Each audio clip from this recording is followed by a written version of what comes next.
ఇంకొక చైర్ తెచ్చుకోమ్మా లోపల. పేపర్ ఇవ్వమనవా? మన నేరస్థలానికి పోయి క్షుణ్ణంగా పరిశీలించగా అక్కడ 2 ఇంజెక్షన్స్ అక్కడ కనపడే వరకు అది అనుమానాస్పదంగా మాకు అనిపించి అనుమానాస్పద మృతిగా కేసు ఫస్ట్ నమోదు చేసుకున్న తర్వాత లోతుగా వాళ్ళ డాక్టరు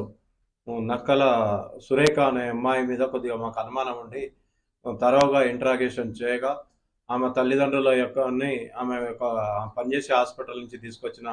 మత్తు ఇంజక్షన్లు ఇవ్వడం వల్ల ఇచ్చి చంపినానని చెప్పి మన నేరం ఒప్పుకోవడం జరిగింది. ఇటు నేరానికి గల కారణాలు ఏందని లోతుగా విచారించగా ఈ అమ్మాయి వేరే అబ్బాయితోటి ప్రేమ వివాహంలో ఉండగా ఇది తల్లిదండ్రులకు చెప్తే కులాంతర వివాహానికి తల్లిదండ్రులు ఒప్పుకోకపోగా 2-3 సార్లు చెప్పినా కానీ వినకుంటుండేందుకు తల్లిదండ్రులు ఉన్నన్ని రోజులు మా తల్లిదండ్రులు ఉన్న నాళ్ళు నేను ప్రేమించిన వ్యక్తిని పెళ్లి చేసుకోను అని